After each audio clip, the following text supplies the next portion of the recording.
4시가 되었네요. 여러분, 일주일 동안 안녕하셨어요? 메가더 스쿨의 정은상입니다. 오늘 김포 시립도서관, 고촌도서관에서 마련한 청소년을 위한 직업 멘토링, 지금 이제 벌써 세 번째 시간이 되었습니다. 지난 8월 19일 날 시작해서 지난주 8월 26일 날 2강을 하고 오늘 3강 그리고 다음 주 9월 9일에 마지막 4강 이렇게 해서 마치게 되겠습니다. 여러분 먼저 시작하기 전에 지금 제가 하고 있는 이 방송은 페이스북 라이브 방송입니다. 그래서 지금 페이스북을 보시는 분들은 제 페이스북 라이브 방송 제 이름으로 들어오시든지 아니면 김포 시립도서관 페이지로 들어가시든지 해서 이렇게 여러분들 친구들에게 페이스북 친구들에게 이렇게 공유를 해주시고 친구들뿐만 아니라 여러분이 소속돼 있는 그 공유하기 누르면 여러분 타임라인에도 공유할 수 있지만 여러분이 소속돼 있는 그 그룹에다가 이렇게 공유를 할 수 있거든요. 그래서 공유를 좀 해주시면 참 좋겠습니다. 지난주에 8월 26일 날 제가 이제 강의를 2강을 하고 그리고 난 다음에 제가 오늘 이렇게 강의하기 직전에 제가 한번 자료를 이렇게 찾아봤더니 여기 지금 왼쪽에 보이시는지 모르겠는데 공유를 29회가 공유가 됐고요. 댓글도 42개가 이렇게 달렸는데 그 밑에 보면 김포 시립도서관에 제가 했던 강의가 여러분들 공유에 힘입어서 7,114명에게 도달이 됐습니다. 이 어마어마한 숫자입니다. 여러분들 정말 감사를 드려요. 여러분들이 이렇게 많이 공유를 해주셔서 페이스북 페이지로 들어와 가지고 7,000명 이상이 지금 이렇게 보았다는 얘기니까요. 참 감사를 드립니다. 물론 이제 조회수하고는 조금 다릅니다. 조회수는 뭐 이렇게 쭉 이렇게 좀 어느 정도 시간을 경과할 동안에 이렇게 봐야 된다는 얘기고, 여기 이제 도달이라는 거는 적어도 이런 강의를 하고 있다라는 것을 이제 본 사람이 7,000명이 넘는다 이런 얘기고요. 그다음에 김포 시립도서관 페이스북 페이지로 들어가시면 지난주에 했던 8월 26일 날 했던 2강도 남아 있고, 그다음에 1강 8월 19일 날 했던 1강도 있습니다. 그래서 혹시 지난 강의를 듣지 못하신 분들은 김포 시립도서관 페이스북 페이지로 가서 다시 듣기를 하셔도 되고요. 그다음에 제가 유튜브 방송을 하는데요. 정은상 TV 그렇게 치시면은 저의 유튜브 방송이 나옵니다. 제가 유튜브에도 이렇게 업로드를 해놨기 때문에 여러분들이 언제든지 오셔서 1강, 2강 이렇게 다시 보시면 되겠고요.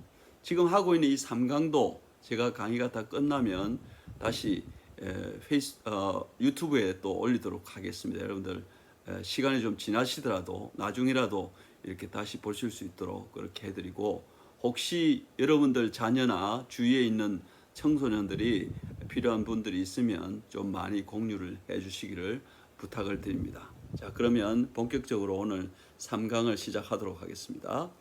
자, 먼저 지난 1강과 2강에서 무엇을 얘기했는지 잠깐 한번, 벌써 이제 일주일이 지나고 2주일이 지났기 때문에 여러분들 좀 기억을 하시기가 좀 어려우실 텐데 제가 잠깐 훑어보고 3강으로 들어가겠습니다. 자, 제일 첫 번째 1강에서는 시대가 정말 급변하고 있는데 어떻게 발상을 전환을 해야 될 것인가, 여기에 대해서 그렇게 얘기를 좀 했습니다. 특히 제가 이제 화두로 삼은 것은 시대의 변화를 따라가지 말고 앞서가자. 변화를 따라가기에는 너무나 시대가 빨리빨리 변하고 있고 그 시대를 따라가기에 급급하니까 그러지 말고 조금 시대를 앞서 나가서 이렇게 변화를 주도해 나가자 이런 말씀을 좀 드렸습니다. 그러면서 이제 몇 가지 제가 키워드로 말씀을 드렸습니다. 여러분들 지금 우리가 겪고 있는 이 코로나 바이러스의 팬데믹이 전 세계적으로 대유행을 하는데요. 특히 지금은 그 사회적 거리두기 2.5 이렇게 해서 저녁에 9시 이후에는 식당도 이렇게 하지 못하고 또 이렇게 집회도 잘 열지 못하고 이런 여러 가지 최악의 상황까지 지금 왔는데요. 상당히 이 코로나 바이러스가 눈에 보이지도 않는 코로나 바이러스 때문에 이제 우리의 생계가 위협을 당하는 이런 상황까지 오게 되었습니다. 참 심각한 일이죠. 그리고 경제 성장률이 이 코로나 바이러스가 아니었으면 그래도 겨우 우리나라가 2%대 아니면 1몇 % 이 정도 갈 가능성이 좀 있었는데 이번에 코로나 바이러스 때문에 지금 마이너스 성장으로 이렇게 가는 것이 거의 확실시 되고 있다. 이런 이제 경제 전문가들의 전망까지 나오니까 상당히 우리 주변의 모든 환경이 암울한 것 같습니다. 그리고 2016년부터 구체화된 이 4차 산업혁명의 물결, 인공지능을 포함한 클라우드라든지 그 외에 로봇이라든지 AI 로봇이라든지 이런 여러 가지 그 산업화의 물결이 이렇게 모든 우리 일자리를 좀 자동화하는 쪽으로 이렇게 바꾸고 있고 사람은 그 자동화하는 부분에서 좀 밀려나는 그런 현상을 보이고 있지 않습니까? 그리고 또 벤치마킹을 이제 하지 말자. 벤치마킹은 의미가 없다. 벤치마킹 해봐야 평균치밖에 안 된다. 이런 말씀을 좀 드렸고요. 그다음에 포노사피엔서, 스마트폰이 이제는 우리 신체의 일부이기 때문에 이걸 무시하고 우리가 갈 수가 없다. 스마트폰과 함께 현명하게 살아가야 될 거 아니냐. 이런 말씀을 좀 드렸고요. 그리고 앞으로 사라질 직업, 생존할 직업이 어떤 것인지 말씀을 좀 드렸는데 이거 역시도 지금은 제가 자료로 말씀드리는 내용보다도 훨씬 더 심각하고 훨씬 더 사라질 직업과 생존할 직업의 그 순서가 뒤바뀌고 그리고 리스트가 달라지는 그런 초유의 경험을 우리가 지금 하고 있는 것입니다. 그리고 1강에서 제일 마지막에 뭘 말씀드리냐면 제가 하고 있는 이 창직을 할 때 창직 7계명에 대해서 말씀을 드렸어요. 돈보다 가치가 우선이다. 두 번째는 조급하지 말아라. 세 번째로 독서와 생각해서 글 쓰는 것은 기본에 해당이 된다. 다음 네 번째는 남을 따라하지 마라. 다섯 번째 스마트 세상에 관심을 좀 가지자. 그다음에 여섯 번째 소셜 네트워크를 넓히자. 일곱 번째 시작이 반인데 나머지는 의심을 버리는 거다. 이런 말씀을 좀 드렸습니다. 그래서 1강의 결론적으로는 스티브 잡스가 얘기한 것처럼 이제 발상의 전환을 해서 좀 다르게 좀 생각을 해보자. 이런 말씀을 드렸습니다. 이게 이제 1강의 내용이었고요. 자, 지난주에 했던 이제 2강은 생각은 과연 무엇이며 이 생각을 어떻게 키울 것인지에 대해서 말씀을 좀 드렸습니다. 그것도 한번 살펴볼까요? 자, 지난주에 이제 제가 화두로 삼은 얘기는 생각을 키우자입니다. 생각을 키우자. 눈에 보이지 않는 생각을 어떻게 키우는지 말씀을 좀 드렸습니다. 생각이란 단어를 네이버 사전에 찾아보니까 이런 내용들이 나왔죠. 생각이라는 것은 판단하고 기억하고 호기심을 갖는 것이다. 우리가 그냥 통상 우리는 판단하고 기억하는 정도만 생각했는데 여기 보면 호기심을 갖는 것도 생각이다. 특히 앞으로의 세상은 호기심을 가지지 않으면 새로운 직업, 평생 직업 이런 직업을 만들기가 어렵습니다. 찾아내기가 어렵습니다. 그래서 호기심을 갖자 이런 말씀을 좀 드렸고요. 생각의 크기가 내 세상의 크기다. 제가 중학교 1학년을 이렇게 예를 들어서 말씀드렸죠. 학기 초에는 장난하듯 생각의 크기를 그리라고 했더니 점을 찍었는데 학기 말에 가서 이렇게 16번, 17번 만나면서 생각에 대해서 쭉 연습을 하고 이렇게 한 결과 이제는 A4 용지에 가득 차도록 자기의 생각의 크기가 커졌다. 이런 얘기를 들을 때 참 제가 많은 보람을 느꼈습니다. 역시 스티브 잡스가 또 그런 얘기를 하죠. 긍정적인 생각을 연습하라. 연습이 중요합니다. 학습이란 말이 있어요. 배울 학, 익힐 습. 우리는 배우기는 많이 하는데 익히지를 않는다. 이제 앞으로 시대는 배우기도 하지만 익히는 걸 더 많이 해야 된다. 그런 말씀을 2강 때 좀 말씀을 드렸습니다. 생각하고 살지 않으면 사는 대로 생각하게 된다. 이거 흔히 우리가 많이 쓰는 얘기죠. 그리고 OECD 국가 중에서 우리가 문해력, 그러니까 문장을 해석하는, 이해하는 능력이 최저다. 참 슬픈 얘기인데 문해력을 좀 더 높일 수 있도록 연구를 해야 될 것 같습니다. 그리고 생각을 하기 위해서는 질문을 해야 된다. 질문을 잘해야 되고 질문을 습관화해야 된다. 이런 말씀을 좀 드렸고요. 그 다음에 하브리타 교육 얘기를 했죠. 유태인들의 토론식으로 그렇게 얘기를 해야 공부를 해야 이렇게 자꾸 생각을 하게 된다. 그 다음에 이제 다음 4강에 제가 말씀을 드리겠지만 역시 생각을 하기 위해서는 읽고 생각하고 써야 됩니다. 쓰지 않으면 생각하지 않으면 쓸 수가 없고요. 그 다음에 쓰기 위해서는 반드시 읽어야 됩니다. 이게 불가분의 관계에 있다는 것을 말씀을 드렸습니다. 자, 이렇게 이제 1관과 2강,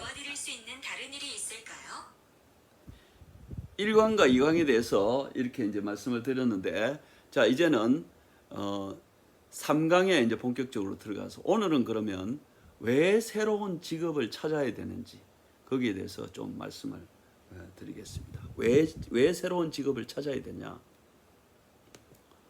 자, 오늘의 화두는 새로운 직업을 찾아내자입니다. 기존에 있는 직업을 내가 찾아서 들어가면 그 직업이 사라질지도 모르고 내가 들어간 직장이 없어질지도 모르고 다른 회사와 이렇게 M&A를 통해서 어떻게 될지 예상을 할 수가 없는 시대를 살기 때문에 이제는 자기의 평생 직업을 자기가 찾아내자. 그런 말씀을 오늘 말씀을 좀 드리려고 합니다. 자, 여러분들 이제 이 취업이라는 말이 있어요. 취업은 일정한 직업을 잡아서 직장에 나가는 것을 취업이라고 한다고 사전에 이렇게 나와 있습니다. 그러면 우리는 보통 공부를 어떻게 합니까? 예를 들어서 사법고시를 패스해서 검사, 판사, 변호사가 되거나 또 혹은 교사 자격증을 따서 교사가 되거나 또 열심히 공부해가지고 시험을 잘 쳐서 대기업이나 기업에 들어가는 통상 우리 그런 절차를 밟고 있지 않습니까? 지금까지 그런 절차를 대부분 우리 지금 성인들은 그런 시대를 거쳐왔어요. 그런데 우리 청소년들은 과연 앞으로 그렇게 계속 해야 될 것인가에 대해서 우리가 한번 생각을 해봐야 됩니다. 자, 취업을 하는 분들이 취업을 하기 위해서 준비하는 것이 무엇일까요? 스펙을 쌓는 겁니다. 스펙이 무언가요?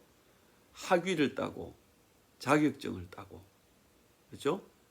거기에 걸맞는 이렇게 지식과 정보를 축적하고 가능하다면 경험까지 쌓는 그런 과정을 우리가 거치고 있습니다. 근데 지금은 시대가 많이 변해가지고 요즘 대기업도 이렇게 신입사원 채용을 많이 안 한다고 합니다. 예전 같으면 무슨 대기업 같으면 공채 몇 기 뭐 이런 식으로 신입사원을 한꺼번에 뽑았는데요.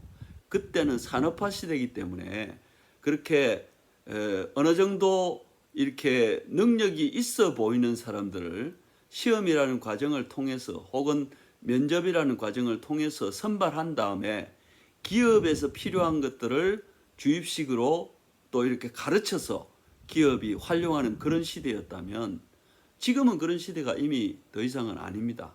그래서 대기업조차도 이제는 신입사원을 채용하는 것보다는 경력이 있고 기업이 원하는 그런 사람을 찾아서 경력 있는 사람을 이렇게 채용하는 방식으로 많이 변했습니다. 이런 내용들을 우리 청소년들도 좀 이해를 해야 됩니다. 그럼 나는 한 번도 지금 아직은 경험이 없는데 어떻게 해야 되냐라고 생각하실지 모르지만 꼭 기업체에 들어가서 해야 되는 경험만이 경험이 아닙니다. 일반인들도 얼마든지 그런 경험을 직접 경험과 간접 경험을 통해서 경험을 쌓을 수가 있습니다. 스펙 물론 중요합니다. 근데 스펙보다 더 중요한 것은 자신의 필살기, 자신의 능력을 충분히 발휘할 수 있는 그런 능력을 가지고 있어야 기업에서도 통한다는 얘기입니다. 자, 직업이라는 단어를 또 한번 살펴볼게요. 직업이 보니까 생계를 유지하기 위하여 자신의 적성과 능력에 따라 일정 기간 동안 계속하여 종사하는 일, 이렇게 되어 있습니다. 이 네이버 사전인데요. 저는 이 해석이 굉장히 마음에 안 듭니다. 생계를 유지하기 위하여 이렇게 되어 있는데요. 물론 우리가 살아가기 위해서는 돈이 필요하고 생계를 유지해야 되죠. 그러나 지금은 이렇게 비영리 법인도 많고요. NGO도 있고 그 외에 생계가 아니더라도 우리가 보람 있게 할 수 있는 일들이 많이 있거든요. 그런 것도 우리가 고려를 해야 됩니다. 반드시 내가 월급을 많이 주는 그런 직장에 들어가기 위해서 목숨을 거는 일은 그거는 옛날식이에요. 이제는 좀 세상이 바뀌었습니다. 바뀐 세상에 걸맞도록 우리가 해야 될 것 같습니다. 자, 그 다음에 직장을 볼까요? 직장이 뭔가요? 직장은 사람들이 일정한 직업을 가지고 일하는 곳이라고 되어 있고 생계를 꾸려나갈 수 있는 수단으로서의 직업이라고 되어 있는데 과거에 우리 성인들은, 지금의 성인들은 직장과 직업을 구분하지를 못했어요. 직장이 곧 직업이라고 생각을 했습니다. 내가 직장에 다니면 난 직업을 갖고 있구나 이렇게 생각을 했던 때가 저도 역시 있었습니다. 그런데 지금은 그런 시대가 완전히 아니에요. 직장과 직업은 구분해야 됩니다. 직장은 뭔가 일을 할 수 있는 장소를 얘기하는 거고 직업은 자기가 할 수 있는 일을 얘기하는 거거든요. 그게 이제 착각이 일어나면 어떤 현상이 생기냐면 자, 직장에 취업해서 들어갔습니다. 취업이나 재취업이나 해서 들어갔습니다. 근데 그 직장은 내가 만든 직장이 아닙니다. 그럼 많은 사람들이 시험이라는 과정을 통해서 시험과 면접을 통해서 직장에 들어오게 되겠죠. 그까지는 좋습니다. 거기서 이제 일을 하다 보면 자, 모든 조직이 다 이렇게 피라미드 구조로 많이 이렇게 되어 있죠. 위로 올라가면 올라갈수록 숫자가 적어지고 나머지는 퇴직을 해야 됩니다. 최근에 이 코로나 바이러스 때문에 30, 40대도 퇴직을 많이 해서 지금 이직률이 엄청나게 높다고 하는 얘기를 제가 들었습니다. 그러니까 이 방송은 청소년뿐만 아니라 우리 30, 40대 우리 젊은 그 직장인들도 잘 새겨 들어야 할 내용이라고 생각이 듭니다. 그러면 문제는 그렇게 중간에 퇴직할 수도 있지만 또 정년이 된다고 하더라도 정년 퇴직을 해야 됩니다. 왜 그러냐면 자기가 만든 회사 같으면 자기가 뭐 75세든 80세든 얼마든지 일을 하면 되죠. 그러나 직장이라는 데는 그렇지 않습니다. 될 수 있으면 젊은 사람을 이렇게 채용해서 이렇게 일을 하기를 원해서 직장마다 정년을 두고 있죠. 그 정년이 되면은 싫어도 나가야 됩니다. 그럼 나가고 나면 자, 직장을 떠나고 나면 그 다음에는 직장이 없지 않습니까? 그래서 직업이라도 있어야 되는데 직장에서 20년, 30년 근무하면서 자기 직업에 대해서 생각을 하지 않았기 때문에 직장을 퇴직한 순간에 아무것도 없는 겁니다. 직장의 타이틀도 없고 자기가 할 수 있는 그 직업이라는 게 없는 겁니다. 그리고 대부분의 직장은 이렇게 높은 지위로 올라가면 올라갈수록 하는 일이 주로 무엇이냐 하면 뭐 계획하고 그 다음에 위험 관리, 그러니까 리스크 매니지먼트라고 하죠. 어떻게 하면 기업이 안정적으로 갈 수 있는지 그런 것들을 대부분 연구를 합니다. 근데 퇴직하고 나면요, 그거 별로 필요 없어요.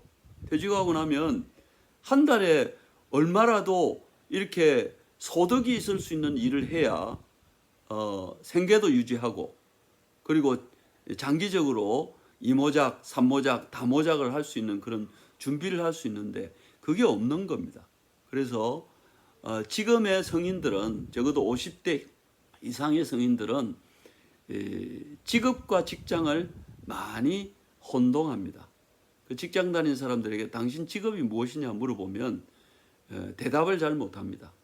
물론 이제 직장 중에서도 자기가 전기 기술자라든지 토목 기술자라든지 이런 분들은 직업이 있다고 볼 수 있죠. 그러나 그건 어디까지나 직장 내에서의 직업입니다. 자기 개인의 직업은 아니에요. 그럼 퇴직하면 어떻게 해야 되냐?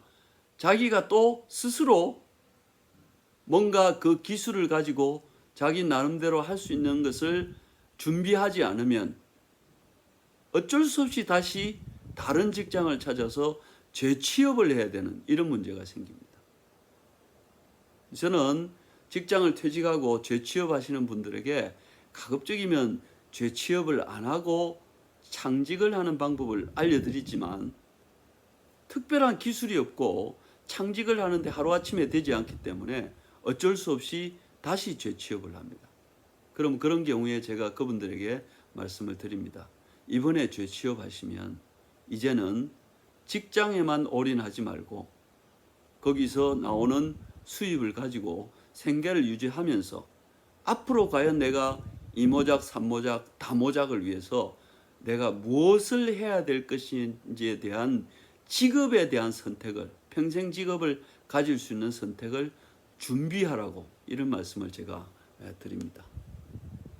자, 평생 직장이 뭔가요? 여기 사전적 의미로는 입사해서 정년 퇴직할 때까지 계속 근무하는 직장을 평생 직장이라고 합니다. 이게 불과 얼마 전까지만 해도 평생 직장이 있었어요. 있었다고요. 그런데 평생 직장이 있었는데 지금은 평생 직장의 개념이 없어졌어요. 우리나라가 언제부터 평생 직장의 개념이 없어졌을까요? 1997년, 98년 IMF 외환위기 때부터 시작해서 평생 직장의 개념이 저는 없어졌다고 봅니다. 외부로부터 우리가 일시적으로 국가가 자금이 부족한 관계로 IMF로부터 우리가 도움을 받으면서 외부로부터의 인위적인 구조조정이 생기기 시작하면서 우리나라의 이 평생 직장이라는 개념이 사라졌습니다. 그게 1997년, 98년 그때쯤입니다. 우리보다 일본은 더 먼저 평생 직장이라는 개념이 있었어요. 그건 뭐냐 하면 자기가 어떤 회사에 들어가면 자기는 평생 그 직장에서 근무할 수 있다. 그리고 퇴직하고 나면 뭐 더 이상 일을 안 해도 되는 그런 상황에 올 수 있다라고 얘기했던 내용이 바로 평생 직장이라는 개념입니다. 재취업은 다시 취업하는 것을 얘기하고요. 이제 창업을 얘기하는데 사실은 창업과 창직은 불가분의 관계가 있습니다. 여기 보니까 나라를 세우는 것도 창업이라고 되어 있는데 그거보다는 두 번째, 사업 따위를 처음으로 이루어 시작하는 것을 창업이라고 사전적 의미가 이렇게 되어 있습니다. 그 말은 뭐냐면 창직을 해서 사업을 새로 시작하는 것을 창업이라고 얘기할 수 있다. 그런데 우리는 통상 어떻게 창업을 해석합니까? 무슨 자본을 투입해서 치킨집을 낸다든지 프랜차이즈 치킨집이나 프랜차이즈 식당, 뭐 가게 이런 것들 내는 걸 우리가 창업이라고 얘기를 하죠. 근데 그 사전적 의미하고는 조금 의미가 다르지만 어쨌거나 창업이라는 것은 그런 뜻이라는 것은 여러분들도 다 알고 계실 것입니다. 자, 기업가 정신은 뭔가요? 기업가 정신은 기업이라는 것은 업을 일으키는 사람입니다. 기자가 일으킨다는 뜻이죠. 기업가 정신은 창업 정신이고 창직 정신입니다. 1950년 6월 25일 한국 전쟁 이후에 우리나라가 60년대, 70년대, 80년대, 90년대까지 이렇게 지속적으로 성장하고 발전할 수 있었던 원동력은 걸출한 몇 명의 기업가 정신을 가진 분들이 있었기 때문입니다. 여러분들 잘 아시는 정주영 회장이나 그 다음에 이병철 회장이나 그 외에도 지금도 여전히 기업가 정신을 가지고 기업을 운영하는 분들이 꽤 많이 있습니다. 그런데 최근에 와서는 이 기업가 정신이 점점 많이 퇴색되고 많이 사라지는 것 같습니다. 안타까운 일이죠. 기업가 정신은 언제부터 가져야 되냐? 청소년 때부터 가져야 됩니다. 제가 열거해드린 그런 분들은 어릴 때부터 기업가 정신을 가졌었어요. 물론 그분들도 돈을 벌기 위해서 일을 했죠. 그러나 조금 더 큰 뜻을 품고 그렇게 일을 하신 분들이 그분들입니다. 그분들의 여러 가지 그 기업가 정신을 이어받아서 앞으로 우리도 그런 기업가 정신을 가지고 창직을 하고 창업을 할 수 있었으면 좋겠습니다. 자, 그래프를 한번 보시죠. 두 가지 그래프를 볼 건데요. 한국의 잠재 성장률의 추이입니다. 여기 이제 90년대부터 지금 2030년까지 이렇게 했는데 이 90년대 이전에 80년대, 70년대 이때는요. 잠재 성장률이 8% 이상을 갖던 데가 있었습니다. 정말 대단한 발전을 이루었죠. 그래서 일부 한강의 기적이라는 말을 들으면서까지 우리가 많은 발전을 해왔습니다. 여러분들 아시는 대로. 그런데 점차 지금 90년대 이후 또 2000년대 들어서 그리고 지금 2020년이지 않습니까?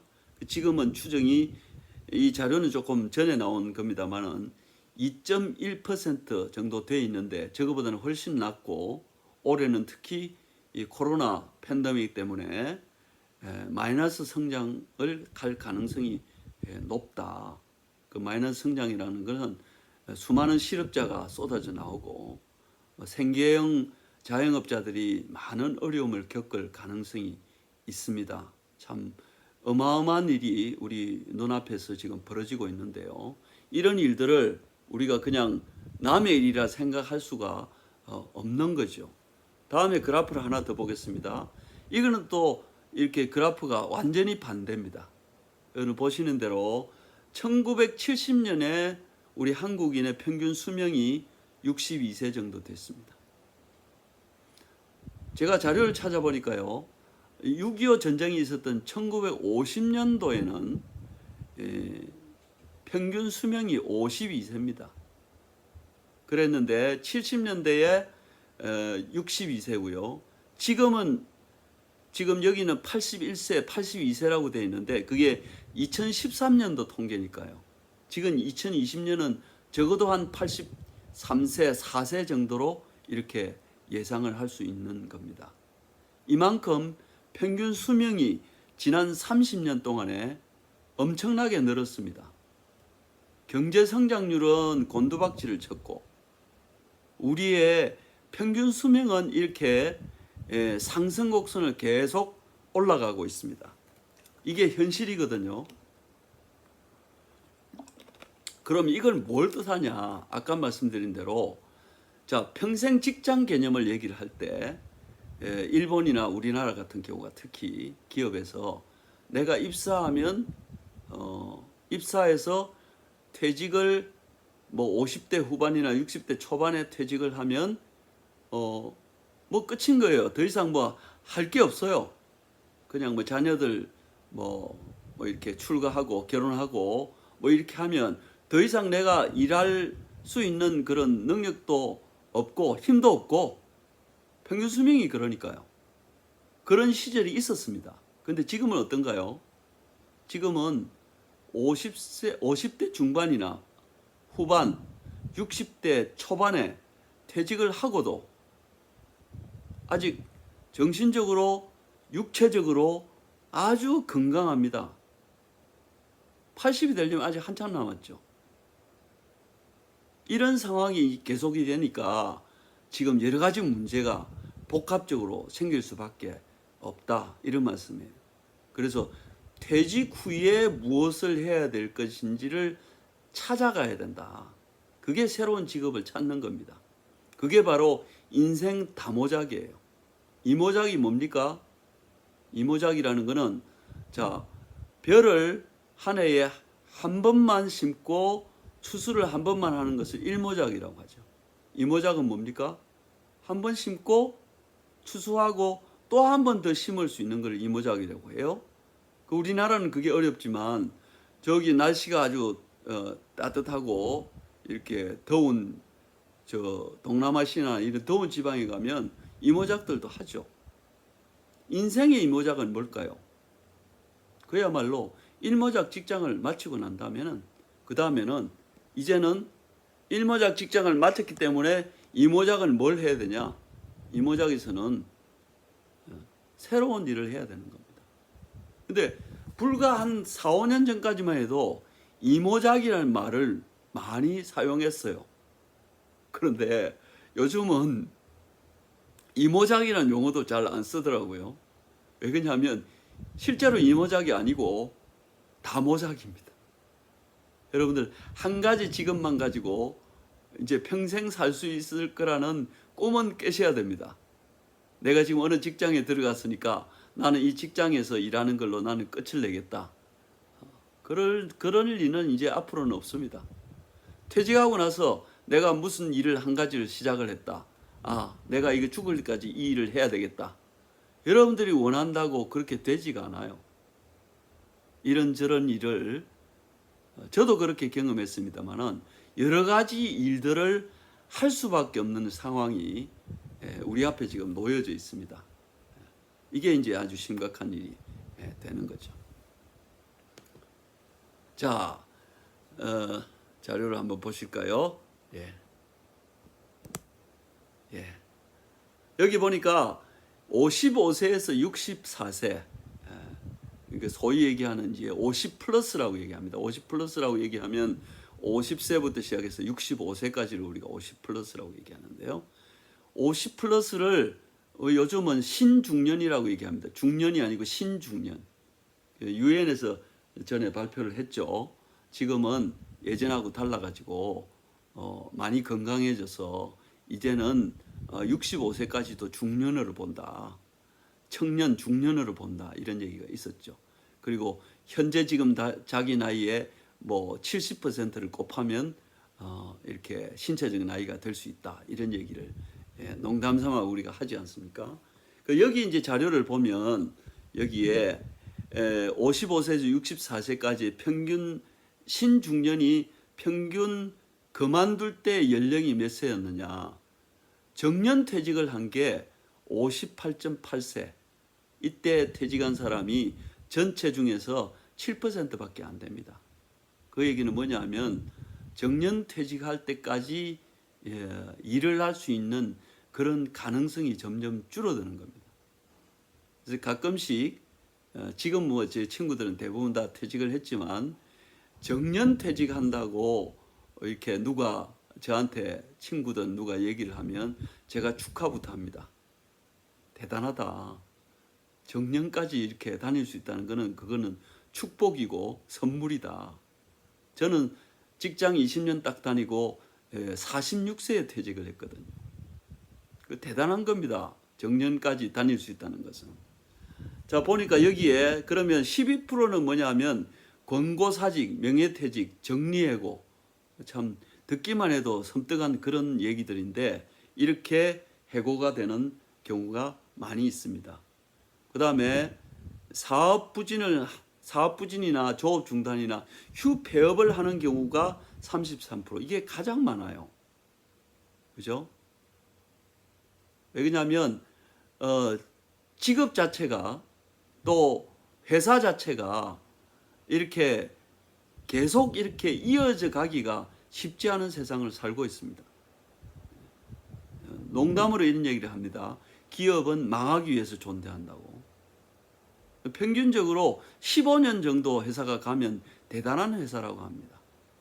지금 뭐 몇십 년씩 이렇게 기업을 유지해 나가는 기업들을 보면 정말 대단하다는 생각이 듭니다. 그 기업을 유지하기 위해서 얼마나 고군분투를 했을까요? 앞으로 점점 이렇게 기업의 수명이 점점 짧아질 전망입니다. 그 다음에는 가족을 돌보기 위해서 건강이 좋지 않아서 일을 그만둘 나이가 되어서 뭐 이런 얘기들을 합니다. 그죠? 그래서 이게 연령대를 보면 신중년이 퇴직한 연령이 여기 나와 있는 대로 이렇게 우리가 생각하는 것보다 훨씬 빠르다. 그 지금 40대 중반이나 40대 후반에 계신 분들은 사실은 뭐 직장 생활이 그렇게 오래 남지 않았다 이렇게 생각하셔도 큰 잘못이 아닌 것 같습니다. 정년퇴직 연령을 한번 볼까요? 그래도 교수가 65세로 가장 깁니다. 교수 친구한테 지금은 이제 퇴직을 했지만 물어봤습니다. 얼마나 좋으냐? 그랬더니 교수 친구 허허 웃으면서 하는 얘기가 우리는 공부를 훨씬 더 많이 하고 훨씬 늦게 학교에 들어가서 교수를 시작했지 않느냐 그런 얘기를 합니다. 그 일리가 있는 얘기예요. 왜냐하면 일반 직장인들과는 달리 교수는 정말 공부를 오랫동안 해야 됩니다. 물론 의사도 마찬가지겠죠. 그리고 교사는 만 62세에 이제 퇴직을 하죠. 또 일반 공무원들은 만 60세에 퇴직을 합니다. 공공기관은 또 조금 다를 수 있는데요. 대부분 다 60세, 61세, 62세, 59세, 58세 이 정도 되는 것 같습니다. 근데 평균적으로 일반 기업은 정년 퇴직이 58세라고 되어 있긴 합니다. 그러나 아까 말씀드린 대로 정년까지 있다가 퇴직을 하는 경우는 많지 않고 그건 정말 운도 좋고 본인도 많이 노력했고 회사도 이렇게 안정적으로 잘 유지가 됐기 때문에 가능한 일이라고 볼 수 있겠습니다. 자, 고등학교 지나가는 것을 우리가 한번 살펴볼까요? 여기 이제 고등학교는 우리가 보통 인문계, 실업계 뭐 이렇게 나눌 수가 있는데요. 이제 실업계는 뭡니까? 대학을 가는 것보다는 취업을 하기 위해서 실업계를 가죠. 저의 경우 우리 때는 그때는 공업고등학교, 상업고등학교 이렇게 있었습니다. 특히 형편이 어려워서 대학에 그렇게 많은 돈을 내고 이렇게 대학을 가지 못하는 학생들이 대부분 이렇게 공업고등학교, 상업고등학교 이런 고등학교를 많이 갔습니다. 최근에 제가 보니까 이 특수 고등학교가 많이 생긴 것 같아요. 물론 대학도 일부 특수 대학이 생겼지만 좀 기술적으로 좀 필요한 그 기술을 습득해서 직업을 가지기 위해서 그런 이렇게 고등학교를 이렇게 가시는 분들을 보고 참 저는 정말 이렇게 가야 된다 우리 사회가 그렇게 생각을 합니다. 저는 인문계 고등학교를 나왔는데요. 인문계 고등학교를 나오면 어떻게 되냐? 저는 이제 인문계 고등학교를 나오고 그 다음에 이제 대학을 들어가서 저는 뭐 한 번도 재수한 적은 없습니다. 다 2차를 갔지만 대학을 이제 다니다가 3학년, 4학년 때 ROTC에 지원을 해가지고 그리고 이제 졸업을 하자마자 군에 가서 2년 4개월 이렇게 근무하다 나왔죠. 군에 갔다 오니까 벌써 25이 넘었습니다. 그 뭘 뜻할까요? 초등학교부터 열심히 공부해가지고 공부하고 대학 나오고 이제 군대까지 이제 제대를 하고 난 다음에 이제 뭐 하지? 그때서 이제 뭐 하지? 이렇게 되는 겁니다. 인문계는. 물론 다 그런 건 아니겠습니다. 저의 경우가 그랬다는 뜻이에요. 근데 실업계는 어떻습니까? 실업계는 가정 형편이 어렵기도 하지만 중학교 때 벌써 고등학교 가기 전에 돈에 대한 생각, 직업에 대한 생각, 이런 생각들에 대해서 생각하고 연구하기 시작합니다. 그래서 상업계 고등학교 나온 친구들은 요즘은 이제 계산기가 있지만 옛날에는 그 주판인가요? 이렇게 거기에 이제 시험을 쳐가지고 거기에 이제 은행이나 이런 데 많이 갔죠. 그래서 가서 다니면서 야간 대학을 가거나 이렇게 어렵게 하신 분들이 굉장히 많이 있죠. 또 공업계 고등학교 나온 분들은 고등학교를 졸업하고 바로 이제 취업을 해서 그렇게 기능직으로 그렇게 가신 분들이 많이 있죠. 상업계 고등학교를 나오고 은행을 다니다가 퇴직한 분을 제가 여러 명을 이렇게 코칭을 해봤습니다.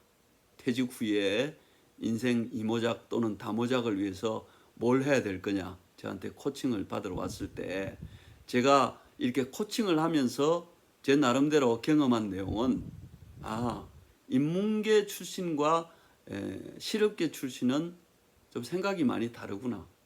그리고 특히 실업계 출신들은 참 적응력이 빠르다. 그런 것들을 제가 느꼈습니다. 그분들 정말 빠르더라고요. 초기 발달돼 있어요. 직업에 대한 촉이 상당히 발달돼 있어요. 거기다가 또 네트워킹, 인적 네트워킹도 좀 잘 돼 있는 편이고, 그래서 그런 분들이 이모작 혹은 다모작을 위해서 이렇게 다음 단계로 이렇게 넘어가실 때 비교적 인문계 고등학교 나온 분들보다는 좀 여러 가지 면에서 좀 잘하고 있더라, 이런 말씀을 좀 드립니다. 거꾸로 말씀드리면 제가 인문계 고등학교를 나왔기 때문에 인문계 고등학교 나오신 분들은 특히 이런 부분들을 좀 심사숙고해야 됩니다. 왜 그러냐면 25이면 벌써 나이가 꽤 들었지 않습니까? 그렇지 않습니까? 중학교면 몇 살입니까? 중학교 1학년이 만 13세거든요. 14세, 15세, 16세니까 벌써 10년 차이가 나지 않습니까? 그러니까 유태인들이나 독일에서는 벌써 성년이 되는 만 13세, 14세가 되면 직업을 정한다고 하죠. 교사와 부모와 학생이 같이 만나가지고 앞으로 어떤 직업을 가지게 될 것인가. 정말 공부가 좋고 공부를 하고 싶어하고 그런 사람은 대학을 가고, 또 그렇지 않은 경우에는 자기의 직업을 찾아서 갈 수 있도록 배려해주고, 부모도 그걸 이렇게 장려해주고 도와주고 이렇게 하는 분위기가 있는데 우리나라는 어떻습니까? 부모들이 막죠. 부모들이 막습니다. 제가 전문 경영을 몇 년 하느라고 그 안산에 있는 반월공단에서 이렇게 휴대폰 제조회사에 전문 경영을 한 적이 있습니다. 직원들이 와서 일을 하려고 하는데 부모가 말립니다. 서울에서 온 친구인데 부모가 그 멀리까지 왜 가냐? 그리고 이 환경도 그렇게 썩 좋지 않은데 거기 뭐하러 가냐? 본인은 와서 일하겠다는데 부모가 말려요. 그런 시대를 우리가 살고 있습니다. 이거 웃지 못할 일인데요. 이거 참 앞으로 우리가 심각하게 이런 부분들은 좀 생각을 다시 해야 되지 않을까, 그런 생각이 듭니다. 자, 지금 한 45분 정도 됐는데요. 한 10분 정도 쉬었다가 다시 이어가도록 그렇게 하겠습니다. 우선 여러분들 조금 쉬시고 너무 이렇게 긴장하지 마시고 편하게 차라도 한 잔 갖다 놓고 이렇게 마시면서 이렇게 이어갔으면 좋겠습니다. 그러면 지금 4시 45분 거의 다 됐으니까요. 4시 55분 정각에 다시 진행하도록 하겠습니다. 조금 이따 뵙겠습니다. 자, 여러분 좀 쉬셨죠? 예.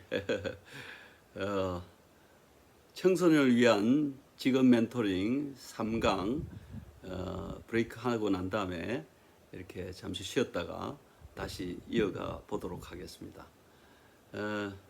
제가 이제 방송을 이렇게 하다 보니까 또 저를 아시는 분이 이렇게 메시지를 주셨네요. 여기 보시면 요즘은 이제 실업계라고 안 하고 이렇게 특성화 고등학교 뭐 이렇게 얘기를 한답니다. 요즘 용어는 제가 잘 몰라가지고 근데 특성화 고등학교 안에도 뭐 종류가 굉장히 많은가 봐요. 제가 볼 때는 이건 참 좋은 현상인 것 같습니다. 우리 때는 이제 그렇게 인문계, 실업계 이렇게 나눴는데 지금은 많이 달라진 것 같아요. 하여튼 메시지 주셔서 감사하고 자 여러분들에게 그 선물을 하나 드리려고 합니다. 그게 뭐냐면 페이스북에 지금 제 방송을 보시는 분 중에 제가 지금 고정욱 작가, 정병길 화백, 그 다음에 김원배 선생님하고 같이 요즘 그 화상회의로 유명한 그 줌을 알려줌이라는 책을 8월 중순쯤에 냈거든요. 지금 벌써 이렇게 많은 분들이 구입을 하셔가지고 지금 2세를 찍고 있는데요. 이 책을 혹시 구입하신 분이 있으면 인증샷을 하나 찍어가지고 저의 페이스북 메신저로 이렇게 보내주시면 선착순 5명에게 제가 커피 쿠폰을 카톡으로 쏴드리겠습니다. 저한테 보내주실 때는 인증샷하고 핸드폰 번호를 같이 좀 보내주시면 선착순으로 5분한테 제가 스타벅스 커피 쿠폰을 제가 보내드리도록 그렇게 하겠습니다. 예. 자, 아까 이어서 이제 좀 말씀을 드리겠습니다. 대학 진학률이 우리나라는 유럽 선진국에 비해서 월등히 높죠. 80% 이상이 되는데 이게 앞으로 좀 정리가 될 겁니다. 그러나 아직도 여전히 이제 청소년들, 학생들은 그렇게까지는 생각을 안 할 텐데 문제는 이 부모님들이에요. 부모님들이 그래도 대학은 나와야 되지 않겠냐 이렇게 얘기를 하시는데 이게 참 앞으로 문제가 될 겁니다. 10여 년 전에 저는 아들이 둘인데요. 둘째 아들이 지금 이제 그 프로 게임 해설가입니다. 어릴 때부터 게임을 좀 잘하고 좋아했어요. 그런데 이제 게임을 좀 하다가 이렇게 대학을 다니다가 군회를 갔다가 전역하고 와서 이제 3학년에 복학을 해야 되는데 어느 날 저와 아내에게 얘기를 하는 겁니다. 아빠, 대학은 뭐 더 이상 안 하겠다고. 깜짝 놀랐죠. 우리 시대 사고방식은 어떻게든 그래도 학교는 졸업해야 되지 않겠냐 이렇게 생각할 시절이었거든요. 그런데 아들 얘기가 더 걸작입니다. 아빠 엄마 시대는 20-30%가 대학을 진학하고 그랬던 시절인데 지금은 70-80%가 대학을 진학하는 그런 시대를 맞아서 대학에서 모든 걸 다 이렇게 배울 수도 없고 그리고 그 게임 산업이 점점 이렇게 앞으로 확장되고 커지는데 대학 졸업하는 것과 자신이 하고 있는 일과는 무관한 것 같다. 그래서 제가 그래도 한번 심사숙고를 해보는 것이 좋겠다 그랬는데 아들이 대학은 안 가겠다 이렇게 결정을 하더라고요. 그래서 그러면 할 수 없지. 하는 일을 잘했으면 좋겠다. 그 정도로 하고 이렇게 지냈는데 10여 년이 흘러서 지금 보니까 그 아들의 선택이 옳았던 것 같습니다. 막연하게 저희들은 걱정만 했는데 아들은 지금 잘 하고 있고 앞으로 또 자기의 길을 잘 이렇게 헤쳐나가리라고 믿기 때문에 그건 참 그때 결정을 잘한 것 같다. 그런 생각이 듭니다. 이런 상황으로 앞으로 좀 많이 바뀔 겁니다. 여러분들 아시는 대로 인구가 많이 이렇게 감소하고 우후죽순으로 생겼던 대학이 많이 없어지고 문을 닫으면서 또 이런 사태가 앞으로 생길 겁니다. 미리 이렇게 좀 생각을 바꾸셔가지고 대학이 전부가 아니다 그렇게 생각을 하시고 새로운 직업을 찾아 나서는데 노력을 했으면 좋겠습니다. 보람과 가치 있는 일을 하자고 제가 창직 7개명에도 말씀을 드렸죠. 보람 있는 일은 어떤 일을 한 뒤에 좋은 결과나 만족감이 있는 것이 보람 있는 일입니다. 가치는 인간의 욕구나 관심의 대상 또는 목표가 되는 진선 미따위를 통틀어서 인간과의 관계에 지니게 되는 중요성이 이 가치입니다. 그래서 가치와 보람을 중심으로 직업을 찾아 나서는 것이 현명한 선택이다. 그래야 평생 직업을 찾아낼 수 있다. 그런 말씀을 좀 드리고요. 가치에 대한 말씀 드렸고, 자, 이 그래프는요, 여러분들 보시면 이렇게 철로처럼 철로 레일이 이렇게 양쪽으로 깔려 있습니다. 이 사진을 왜 보여드리냐면 이제는 직장에서도 직장의 일만 올인하지 말아라. 직장의 생계를 유지하기 위해서 직장을 다니면서도 한쪽 편으로는 과연 내가 앞으로 이모작, 삼모작, 다모작을 위해서 내가 무엇을 준비해야 될 것인지를 직장 다니면서 연구를 해라. 가끔 보면요, 어쩔 수 없이 직장을 나오긴 하지만 나오기 전에 좀 준비를 해야 되는데도 불구하고 준비를 전혀 하고 있지 않다가 퇴직을 하고서야 부랴부랴 허겁지겁 이렇게 준비를 하시는 분을 제가 보고 있는데요. 여러분들 그러시면 안 됩니다. 직장 다니실 때 미리 물론 직장 다니면서 일하느라 피곤하죠. 그렇지만 여러분들 피곤한 그건요, 나중에 이제 어떤 경우에 퇴직을 하고 세상을 나와 보십시오. 그건 아무것도 아닙니다. 직장이 있고 수입이 있을 때 생계를 유지하면서 동시에 그러면 내가 장차 적어도 75세, 80세까지 현역으로 일할 수 있는 일이 뭐가 있을지 연구해서 찾아내야 됩니다. 그래서 제가 투 트랙을 가져야 된다 이런 말씀. 트랙이라는 것은 이 레일이 양쪽에 있는 것처럼 이쪽 저쪽 둘 다 가지시라 그런 얘기예요. 의외로 직장을 다니면서 이런 투 트랙을 생각하시는 분이 별로 없기 때문에 꼭 당부를 드립니다. 간혹 보면 그런 분들이 있어요. 직장을 다니면서도 열심히 다니면서도 나는 언젠가는 독립해서 내가 무엇을 할 것이다. 이런 생각을 가지고 일을 하시는 분들이 간혹 있더라고요. 그래서 젊은 분들 중에도 그런 분들을 보면 참 대견하다. 제가 그런 생각을 많이 하게 됩니다. 지금은 이제 얼마 전에 그 우리 집권 여당의 대표로 선출되신 분이죠. 이낙연 전 총리가 작년 10월 달에 이런 얘기를 했습니다. 인생 이모작 시대 다가와 경력직 기회 늘려야 이런 동아일보 MBC 뉴스라고 돼 있는데 동아일보의 기사를 이렇게 나와 있는 걸 제가 봤는데요. 다가와가 아니고 이미 왔습니다. 다모작 시대가 이미 왔습니다. 여러분들 앞으로 이제 시간이 지나면서 다양한 직업을 경험하게 될 것입니다. 저도 실제로 여러 가지 직업을 경험해서 한 4대까지는 경험한 것 같아요. 그럼 지금 제가 하고 있는 일이 평생 갈 것이냐? 그거는 누구도 장담을 못하죠. 뭔가 또 준비를 해야 되겠죠.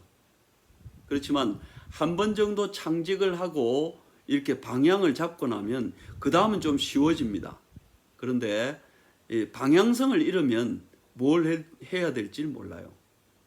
직장에 오리엔티드 된 분, 직장에 테일러링 된 분은 나오면 정말 새로운 일을 하기가 상당히 어렵습니다.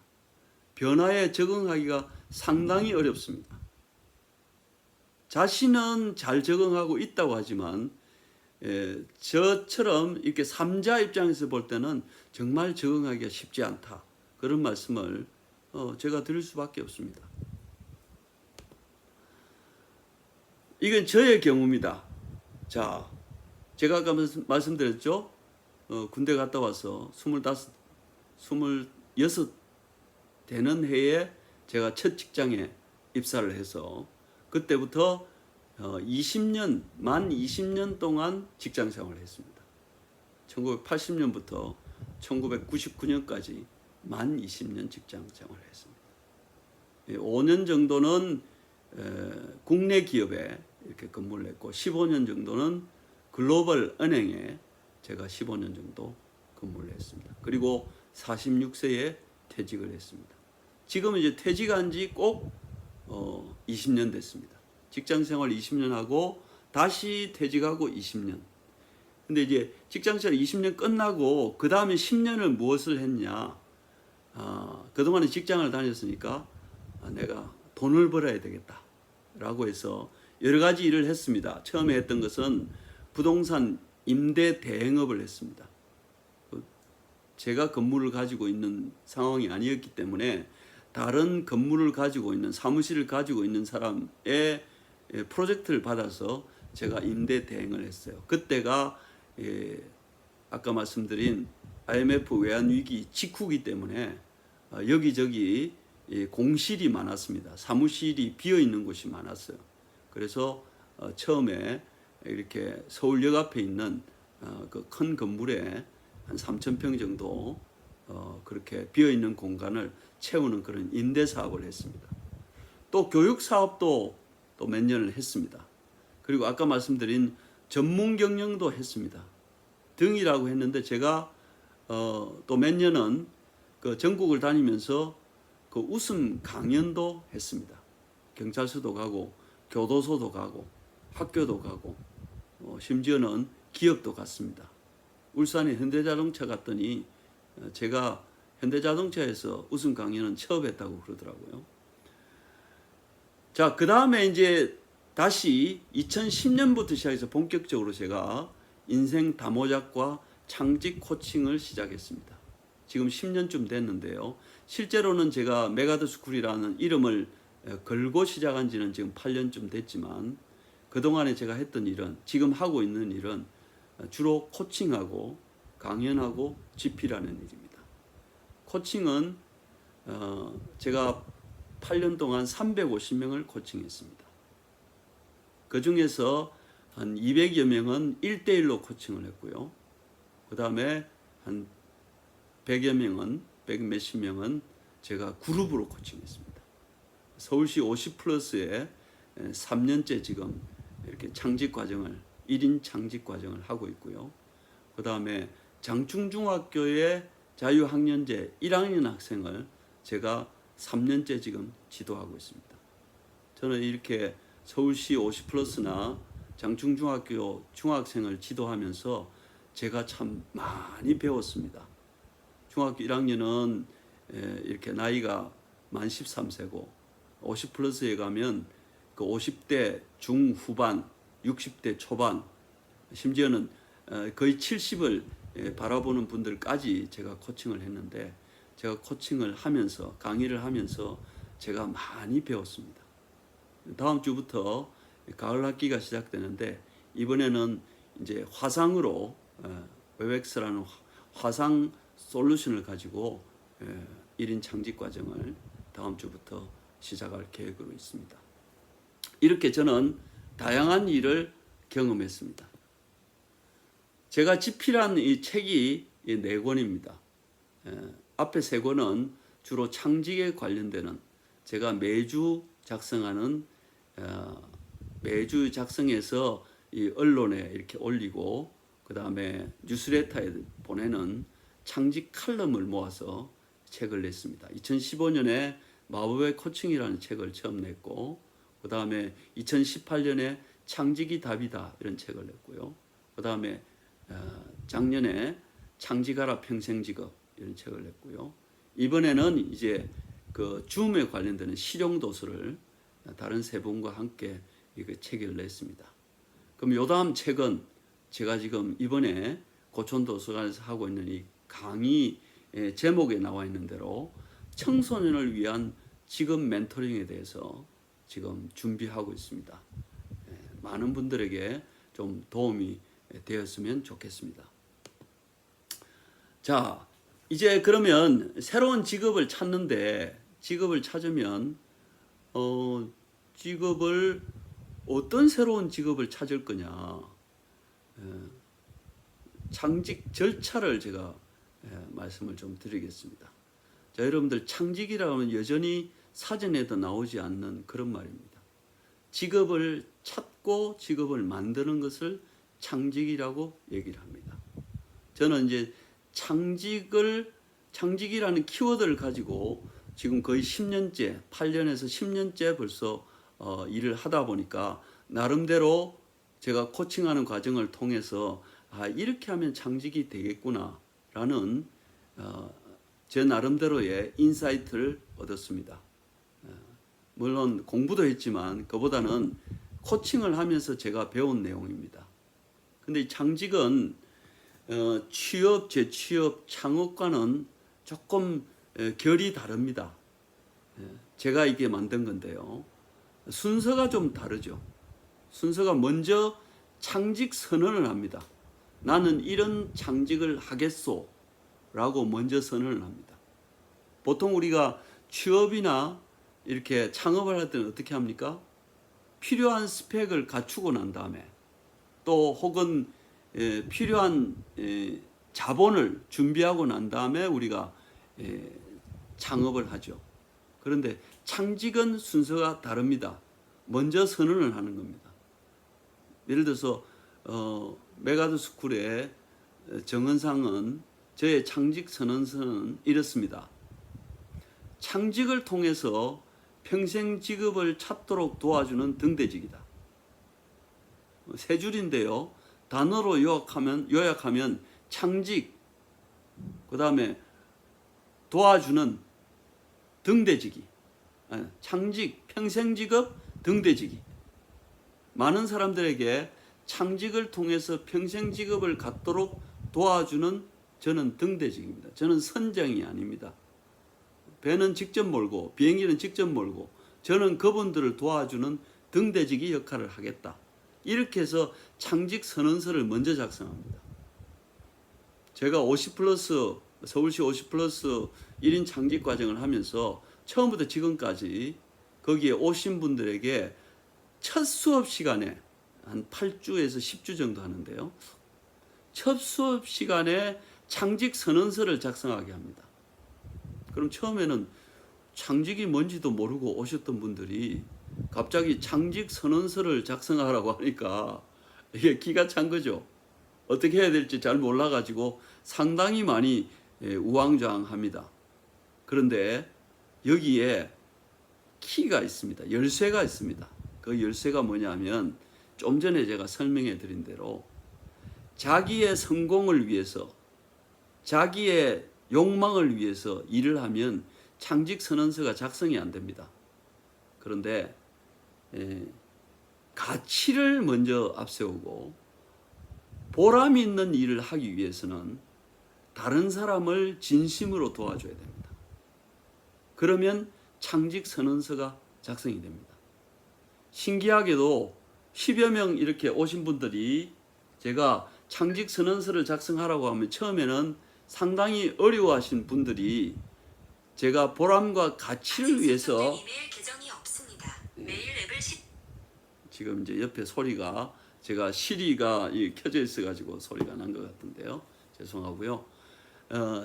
창직 선언서가 뭔지도 몰랐던 분들이 제가 보람과 가치를 위해서 진정으로 누군가를 도와주기 위해서 한번 작성을 해보라고 하면 신기하게도 그분들이 한 30분, 40분 정도 시간적인 여유를 주면 좀 미흡하긴 하지만 그분들이 창직 선언서를 작성하더라고요. 제가 깜짝 놀랐습니다. 이게 바로 비결이다. 그래서 제일 먼저는 창직 선언서를 작성해야 된다. 그러면 창직 선언서가 작성되고 나면 방향성이 정해지는 겁니다. 우왕좌왕하지 않아요. 어떤 일정한 방향으로 꾸준히 나갈 수 있습니다. 그게 창직 선언서를 작성하는 가장 좋은 방법입니다. 두 번째는 창직 선언서가 작성되고 나면 그 다음에는 브랜드를 정합니다. 브랜드가 뭡니까?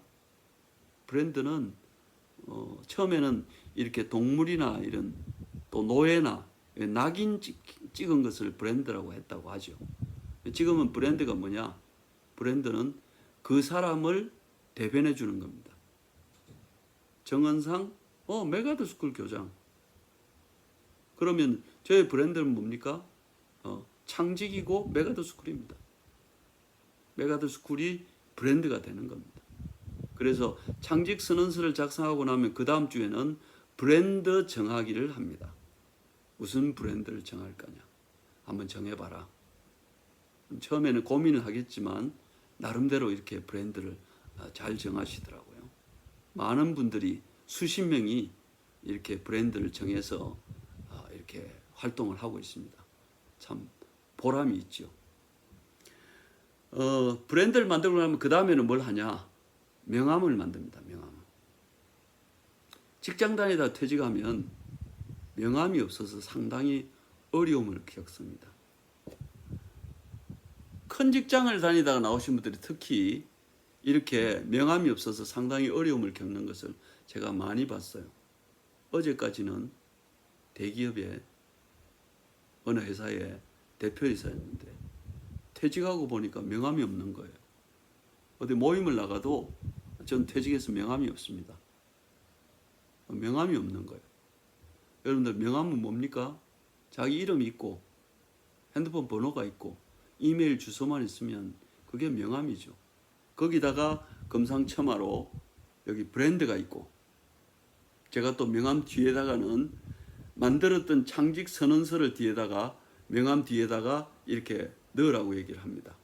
왜냐하면 창직 선언서도 만든 지가 얼마 안 되기 때문에 본인도 자꾸 잊어버려요. 그러면 명함을 건넬 때마다 자기가 그 뒷면에 있는 창직 선언서를 보고 방향을 놓치지 말라고, 방향을 흐트리지 말라고 제가 그렇게 권합니다. 그럼 그분들이 명함을 만들어요. 그런데 명함 만드는 거를 어렵게 생각하지 마십시오. 명함 만드는 집에 가면요, 10,000원, 15,000원이면 얼마든지 만듭니다. 이모작, 다모작을 위해서 명함 하나 가지고 평생 갈 생각을 하지 마십시오. 명함은 계속 바뀔 수 있습니다. 자기가 무슨 일을 하느냐에 따라서 바꿀 수 있습니다. 만들고 그 명함을 가지고 떳떳하게 명함을 건네면서 난 앞으로 이런 일을 하려고 한다. 난 지금 이런 일을 하고 있다. 라고 상대에게 이렇게 내밀 수 있는 그런 용기가 필요합니다. 들이대 나오셔야 돼요. 가서 들이대야 됩니다. 내가 이런 사람이라고 들이대야 상대방이 인식을 하지. 제가 가끔씩 모임을 가보면 나는 명함을 드렸는데 명함을 안 줘요. 그 없어서 안 주는 경우도 있지만 있는데도 안 주는 분들이 계시더라고요. 저는 그거는 좀 예의가 아닌 것 같아요. 내가 이런 사람이라고 주면 그 사람도 나한테 명함을 주는 것이 맞죠. 또 혹시 명함을 못 가져오셨으면 나중에 사진으로 보내주겠습니다 라든지 그렇게 얘기하면 돼. 그런 얘기조차 없는 분들이 있어요.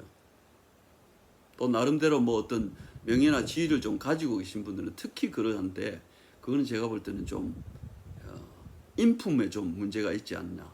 제 나름대로는 그런 생각까지 해본 적이 있습니다.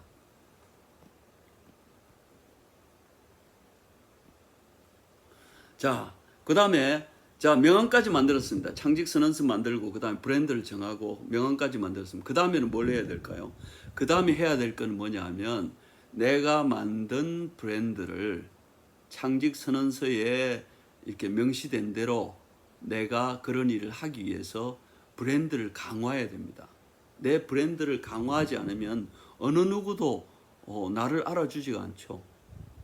내가 강의를 하러 다니는 사람이라고 아무리 입으로 떠들고 다녀보십시오.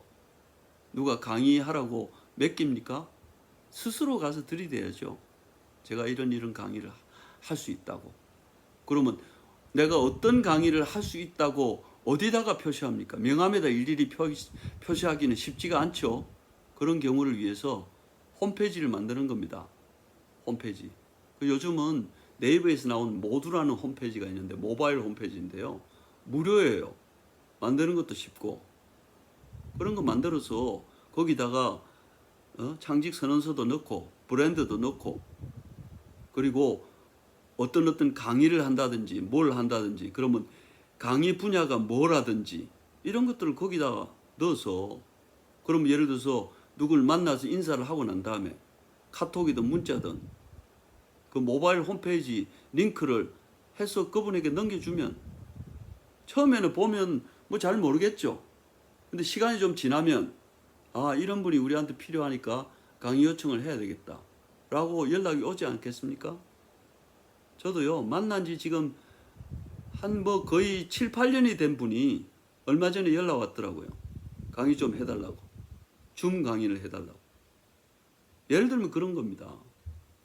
예를 들면 그 석유 시추 작업할 때 가스가 나오는 걸 가지고 우리가 석유가 나오기 위해서 얼마나 여러 군데 시추 작업을 합니까? 마찬가지입니다.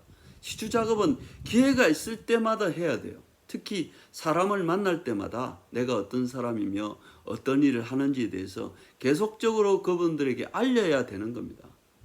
그 다음에 블로그, 요즘은 이제 홈페이지를 따로 만들지 않고 대부분 모바일 홈페이지는, 이 모두라는 모바일 홈페이지는 블로그와 인스타그램 같은 경우에는 자동으로 연결시킬 수 있거든요.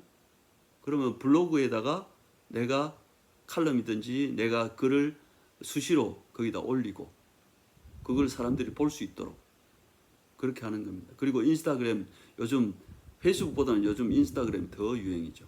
인스타그램도 뭐 그렇게 어렵지 않으니까 인스타그램도 하시고, 또 유튜브 방송도 저도 가끔 합니다만 유튜브 방송도 하십시오.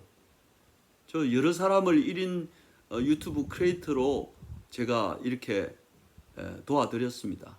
그 중에는 뭐 몇 년 만에 지금 이렇게 구독자가 13만 명을 넘으신 분도 있고요. 열심히 지금도 유튜브 방송을 하고 계신 분들도 계세요. 열심히 유튜브도 하고, 그다음에 페이스북도 하고. 뉴스레터는 뭐냐면 제가 메가더 스쿨 매주 주간 뉴스레터를 발행합니다. 주간 뉴스레터를 이번 주에 784회인가 4호인가 지금 나갔으니까요. 횟수로 치니까 11년 하고도 한 4, 5개월 정도 된 것 같아요. 저는 특별한 재주는 없는데 꾸준히 하는 재주는 있는 것 같아요. 감사하죠. 그 뉴스레터로 보낼 때 직접 보내는 이메일이 한 3,400명. 그리고 뉴스레터 보낸 내용을 트위터에도 올리고 페이스북에도 올리고 이렇게 올렸더니 한 주에 뭐 보고 안 보고는 그분들 이제 상황이고, 제가 보내는 분은 거의 한 2만 5천 명에서 3만 명에게 뿌려지거든요. 그럼 어디 가면 한 번이라도 만났던 분은 제가 인사받기 바쁩니다. 저는 그분을 정확하게 잘 기억을 못해도 그분은 저의 모든 동정을 뉴스레터를 통해서 다 알고 있습니다. 지금 뭘 하는지, 요즘같이 이럴 때 줌과 웹엑스 이 강의하고 어디 다니고 뭐 다 알고 있더라고요. 이런 게 브랜드를 강화하는 좋은 방법입니다. 차곡차곡 이렇게 청소년 때부터 이렇게 쌓아 나가시면 여러분들 얼마든지 가능합니다. 새로운 직업을 찾는 거는요. 자, 창직이라고 해서 이 창조라는 거는, 창이라는 거는 어떻게 보면 신의 영역이죠. 우리는 무에서 유를 창조하자는 얘기가 아닙니다. 스티브 잡스는 무에서 유를 창조했나요? 그렇지 않습니다. 여기저기 나와 있는 여러 가지 서비스 기술들을 잘 활용해서 묶은 겁니다. 융합한 거예요. 그죠? 그렇게 하자는 얘기예요. 그래서 여기 보면 남이 하지 않는 일에 관심을 가지자. 자, 직업의 종류를, 개수를 좀 따져봤더니 미국이 한 3만 2천 개, 일본이 한 2만 8천 개, 우리는 뭐 2만 한 3천 개 이렇게 된다고 합니다. 그럼 인구 숫자에 비례해서 직업 숫자가 많은가? 그게 그렇지 않다는 얘기예요. 중국 같은 경우가 직업 숫자가 많을 것 같지만 같은 일에 종사하는 사람들이 많다는 얘기예요. 저 사람이 하는 일 나도 하고 내가 하는 일 다른 사람도 한다면 그런 그 직업은 그게 얼마나 오래 가겠습니까? 경쟁이 치열하고 또 나이가 들면 못하지 않겠습니까? 남들이 안 하는 일을 하자. 저는 이 코칭을, 다모자 코칭을 하고 있는데 제가 만나는 사람마다 이런 얘기 합니다. 특별히 재주가 없으면 코칭을 해라. 특별히 재주가 없는 사람은 글을 쓰라. 다음 시간에 4강에 집중적으로 리트러시에 대해서 말씀을 드리겠지만 재주가 없는 사람이 글을 쓰기 시작하면 재주가 생기는 겁니다. 특별한 기술만 생각하지 말고 꾸준히 생각하고 글을 쓰고 글 쓰기 위해서 독서를 하고 이렇게 하면 새로운 직업이 찾아내어지는 겁니다. 기존의 직업에서 약간 비틀기를 하는 겁니다. 기존의 직업 중에서 이거는 이렇게 가면 앞으로 조금 새로운 세상에서 좀 힘들 거야. 그러면 프로세스를 약간 바꾼다든지 순서를 바꾼다든지 이렇게 해서도 새로운 직업을 찾아낼 수가 있는 겁니다. 틈새를 노려서 평생 직업을 찾을 수 있습니다. 틈새라는 게 뭡니까? 여기와 이 직업과 이 직업 사이에 중간에 붕 떠 있는 겁니다. 어느 누구도 손대지 않는 그런 겁니다. 그런 것들 찾아내 가지고 자기의 평생 직업으로 만드는 겁니다. 직장을 다니면서 아까 투트랙 말씀드렸죠. 직장을 다니면서 새로운 직업을, 평생 직업을, 인생 다모작 할 수 있는 직업을 여러분들이 찾으셔야 됩니다. 직장 그냥 다니고 퇴직하면 그때 찾을 거야. 많이 늦습니다. 시간이 많이 걸립니다. 그리고 나이가 들면 들수록 새로운 직업을 찾는 게 어렵습니다. 그래서 직장 다니면서 제발 준비 미리 하시기를 바랍니다. 큰 일을 우리가 계획을 하고 직업을 만들려고 하면 참 어렵습니다. 사소한 일에서 평생 직업을 찾아야 됩니다. 우리는 대박 신드롬에 빠져 있습니다. 여러분, 대박은 없습니다. 축적만 있을 뿐입니다. 대박을 노리다가 쪽박을 찾는 사람들이 얼마나 많습니까? 자꾸 대박 얘기하지 마시고 소박을 하십시다. 작은 거라도 자꾸 성공을 하면 그게 이어지면 대박이 되는 겁니다. 그래서 제 앞에서 대박 얘기하는 분을 제가 노골적으로 얘기합니다. 그건 쪽박이니까 대박 얘기하지 말라고 이렇게 얘기를 합니다. 그래서 여전히 가면은 또 대박이라고 얘기하고 다니는 분들이 종종 있더라고요. 제가 일일이 쫓아다니면서 입을 막을 수는 없지만 여러분, 우리 머릿속에서 대박이라는 단어는 지우십시오. 축적이 있을 뿐입니다. 꾸준히 축적하면 여러분들도 모르게 대박이 어느 날 찾아올 겁니다. 자, 지금부터 새로운 직업을 찾는데 제가 좀 도와드린 분들을 사례를 이렇게 몇 분 소개를 할까 합니다. 첫 번째는 모바일 화가 정병길 화백님, 진로 재구성 작가 김원배 선생님, 그 다음에 가정경제연구소, 미래희망 가정경제연구소라고 하는데 김남순 대표님, 그 다음에 1인 1책으로 유명한 김준호 대표님, 그 다음에 브레인 튜닝 공작소의 안선영 소장님, 이렇게 제가 5분의 창직 사례를 이렇게 소개하면서 3강을 마무리 지을까 합니다. 자, 이게 사진에 나오신 분이 정병길 화백님이세요. 이분은 얼마 전에 저기 한라산 백록담이죠. 한라산 백록담에 올라가서 저렇게 사진을 찍으셨는데 손에 들고 있는 저 그림이 직접 그리신 겁니다. 이분은 스마트폰과 갤럭시 탭, 아이패드로 그림을 그리는 분이에요.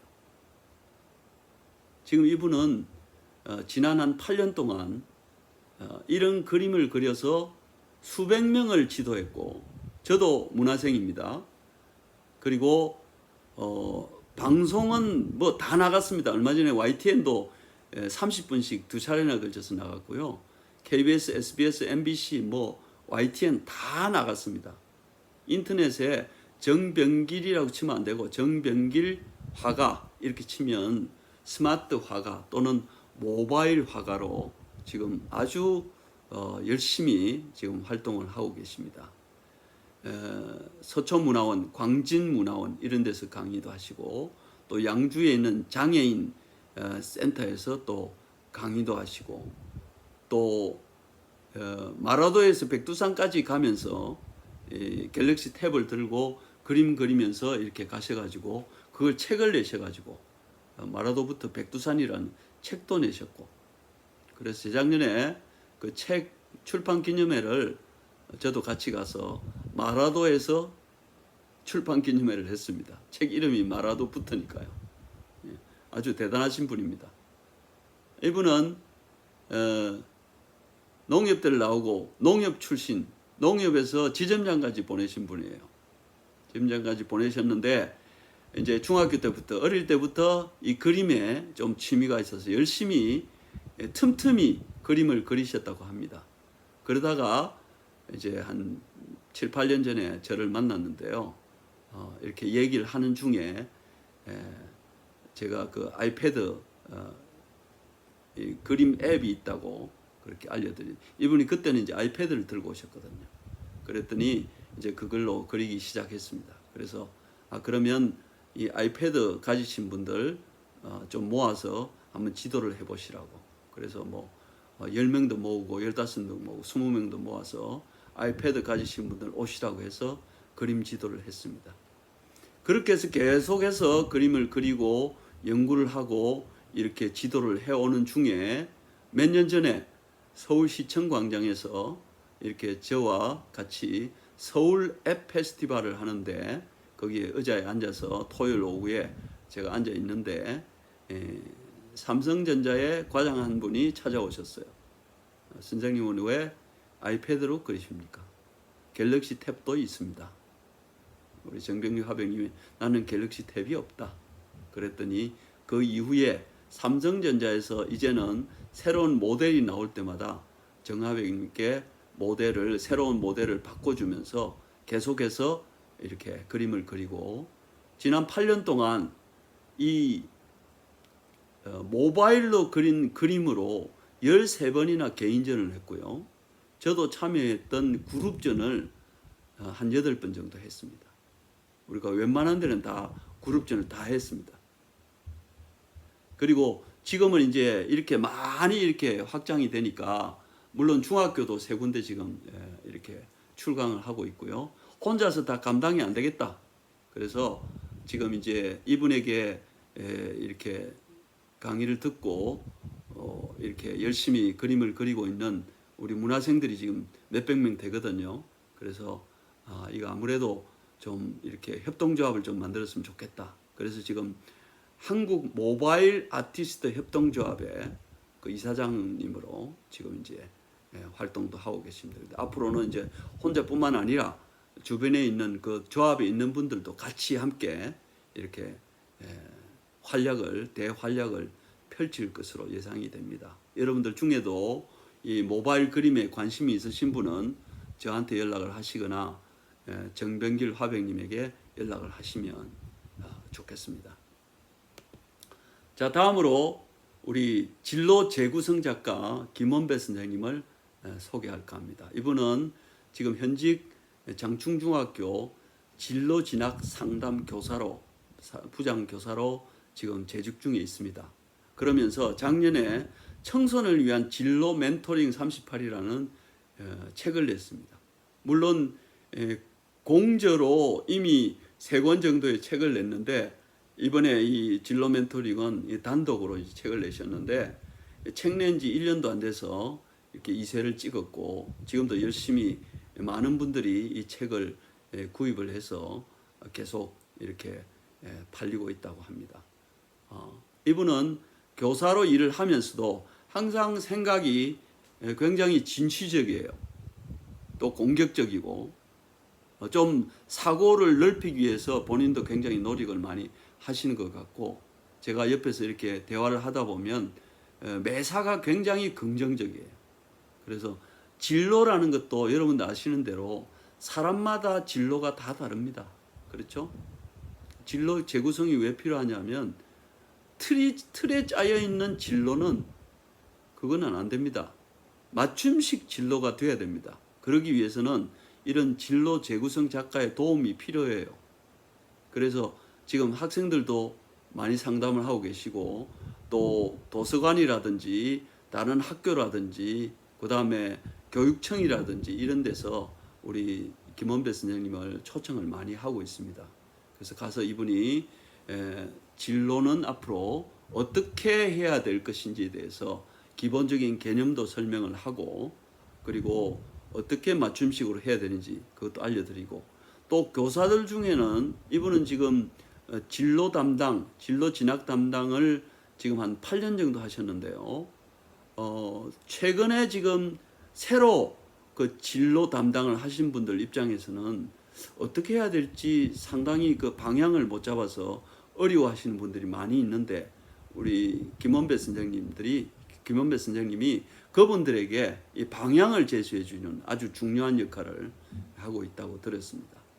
작년에 참 출판 기념회 제가 사회를 봤지만 참 뜻깊은 출판 기념을 했고 지금도 여전히 아주 열심히 그렇게 활동을 하고 계시고 이번에 이제 줌을 알려준 책을 낼 때도 또 이렇게 교사들을 위해서 어떻게 이 줌을 활용할 수 있는지 줌과 OX를 활용할 수 있는지 아이디어를 많이 주시고 사례를 많이 주셔가지고 책을 이렇게 사서 보는 그 수업을 하시는 분들에게 아주 유익한 그런 자료가 되고 있습니다.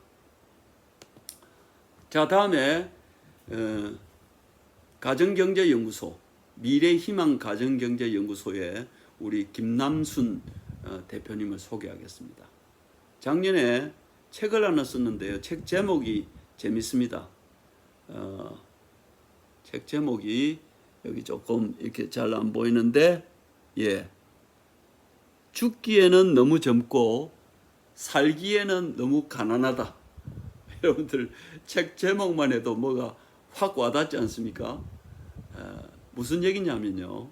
이분은 저하고 이제 글로벌 은행에 근무한 적도 있고 그 이후에도 이제 금융회사를 주로 다녔는데 원래 전공은 건축 전공입니다. 건축학을 전공했는데 회사가 이제 문을 닫는 바람에 진로를 바꿔가지고 그렇게 은행에서 이렇게 일을 하고 또 금융회사에서 계속 일을 하다가 또 이제 퇴직을 하고 또 금융자산 관리하는 회사의 대표로 이렇게 일을 하다가 몇 년 전에 이제 강의를 많이 다니다 보니까 우리 대한민국 사람들이 가정경제에 대해서 너무 잘 모른다. 그래서 이분이 그 가정경제에 대한 눈을 뜨고 거기에 대해서 집중적으로 가정경제에 대한 강의를 하기 시작했습니다. 저하고 같이 그 평택에 있는 해군에 가기도 하고 또 공군에 가기도 하고 또 학교나 기업이나 이렇게 열심히 다니면서 가정경제를 어떻게 해야 될 것인지에 대해서 지금 이렇게 강의를 하고 있는데 아주 강의도 잘하시지만 많은 분들에게 호응을 얻고 있습니다. 또 교인이신데 교회에 가서도 성경적 재무관리라는 이름으로 또 가정경제에 대해서 강의도 하시고 요즘은 또 이렇게 선교사들을 위해서도 이렇게 강의도 하시고 그분들에게 도움도 주시는 그런 분인데요. 참 귀하신 분이죠. 그래서 대한민국의 가정경제에 대한 아이고 죄송합니다. 제가 물 좀 마시고 가정경제에 관한 한 제가 볼 때는 1호이기도 하고 1인자가 아닌가 그런 생각이 듭니다. 유튜브에 이분이 강의하셨던 내용이 들어 올라와 있는데요. 김남순 가정경제 이렇게 치시고 김남순 남자분인데 여자 이름입니다. 김남순 이렇게 치면 유튜브에 그 강의한 내용들이 좀 나옵니다. 여러분들 보시고 많이 참고를 하시면 좋을 것 같습니다. 자, 그 다음에 이 김준호 대표를 소개하겠는데요. 김준호 대표는 여기 지금 보면은 1인 1책이라고 되어 있죠. 이분은 출판 기획을 하시는 분인데 출판 기획을 10여 년 하면서 제가 알기로는 정확하진 않지만 거의 한 200권, 한 300권 정도 책을 기획한 걸로 알고 있습니다. 그렇게 이제 열심히 하다가 저를 만났어요. 만나서 제가 아까 말씀드렸죠.